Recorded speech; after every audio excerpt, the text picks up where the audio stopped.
ಬಂಟ್ವಾಳ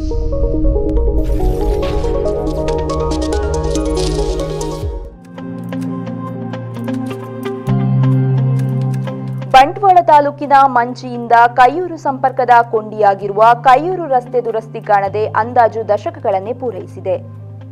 ಪ್ರಸ್ತುತ ರಸ್ತೆಯಲ್ಲಿ ಅತ್ತ ನಡೆದಾಡಲು ಸಾಧ್ಯವಾಗದೆ ಇತ್ತ ವಾಹನಗಳು ಸಂಚರಿಸಲು ಸಾಧ್ಯವಿಲ್ಲದ ಸ್ಥಿತಿಗೆ ತಲುಪಿದ್ದು, ಜವಾಬ್ದಾರಿಯುತ ಪ್ರತಿನಿಧಿಗಳು ಸ್ಥಳೀಯ ಆಡಳಿತಕ್ಕೆ ನೀಡಿದ ಅನೇಕ ದೂರುಗಳಿಗೆ ಯಾವುದೇ ಸ್ಪಂದನೆ ಇಲ್ಲ. ನೀಡಿದ ಮನವಿಗಳಿಗೆ ಲೆಕ್ಕವೇ ಇಲ್ಲ.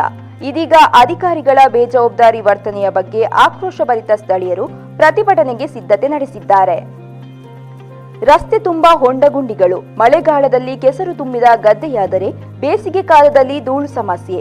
ನಿತ್ಯ ನೂರಾರು ಮಂದಿ ಪಾದಚಾರಿಗಳು, ರಿಕ್ಷಾ, ಕಾರು ಸಹಿತ ಹಲವಾರು ವಾಹನಗಳ ಓಡಾಟವಿದೆ. ಶಾಲೆಗೆ ತೆರಳುವ ವಿದ್ಯಾರ್ಥಿಗಳಿದ್ದಾರೆ.